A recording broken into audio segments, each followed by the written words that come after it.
రెడ్డన్న గారు, సురేఖమ్మ గారు, మరి శ్రీధర్ బాబు గారు, పొన్నం ప్రభాకరన్న గారు, ఉత్తమన్న గారు, మరి వేదిక మీద ఉన్నటువంటి ఎమ్మెల్యేలు, మంత్రులు, మిగతా నాయకులకు అందరికీ, పత్రికా మీడియా సోదరులకు పేరు పేరున హృదయపూర్వక నమస్కారాలు.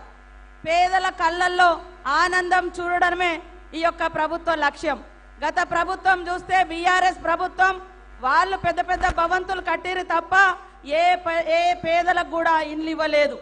కాంగ్రెస్ ఇచ్చినటువంటి ప్రతి గ్యారంటీని మరి ఆచరణలో తీసుకురావడం కోసం, ఆ యొక్క అద్భుతమైనటువంటి ఫలాలు పేదలకు అందించడం కోసం ఫస్ట్ తీసుకున్నటువంటి నిర్ణయం ఉచితంగా మహిళలకు అందరికీ బస్సు ప్రయాణం. ఆ బస్సు ప్రయాణం మూలంగా ప్రతి ఇంట్లో మహిళ తన అవసరాలను తీర్చుకోవడం కోసం గతంలో టీఆర్ఎస్ ప్రభుత్వం పేదలెక్కే బస్సుల మీద విపరీతంగా రేట్లు పెంచింది. కానీ ఈనాటి ప్రభుత్వం ఉచితంగా ప్రతి ఇంట్లో మహిళలకు ఉచిత బస్సు ప్రయాణం ఇచ్చి 5-6 వేల రూపాయల భారాన్ని తగ్గించినటువంటి ప్రభుత్వం సీఎం రేవంత్ రెడ్డి గారి ప్రభుత్వం, కాంగ్రెస్ ప్రభుత్వం అని కూడా ఈ సందర్భంగా మా అక్కలకు గుర్తు చేస్తా ఉన్నాను. ఇవాళ వంటింటికి పోతే కన్నీళ్ళు వచ్చేది ఎవరికంటే, ఎంత మనం సమానత్వం అనుకున్నా ఖచ్చితంగా వంటకాడ ఇంకా మహిళలదే మరి పాత్ర కొనసాగుతుంది. ఆ యొక్క బాధను అర్థం చేసుకున్నటువంటి సోనియమ్మ ప్రభుత్వం, ఇందిరమ్మ రాజ్యంలో మరి సీఎం రేవంత్ రెడ్డి గారు మహిళల యొక్క కన్నీళ్లు తుడవాలని 500కే గ్యాస్ సిలిండర్ ఇవ్వబోతున్నాము ఆల్రెడీ ప్రకటించినాం. మరి దాని మూలంగా కూడా మా అక్క చెల్లెళ్ళకి అందరికి కూడా ఎంతో ఊరటనిచ్చేటువంటి కార్యక్రమం.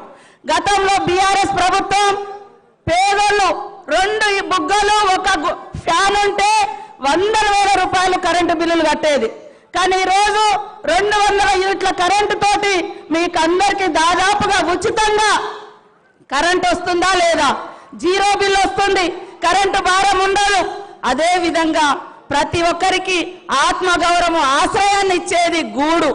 ఆ గూడు 5 లక్షలతో ఇస్తామని మాట ఇచ్చినాం.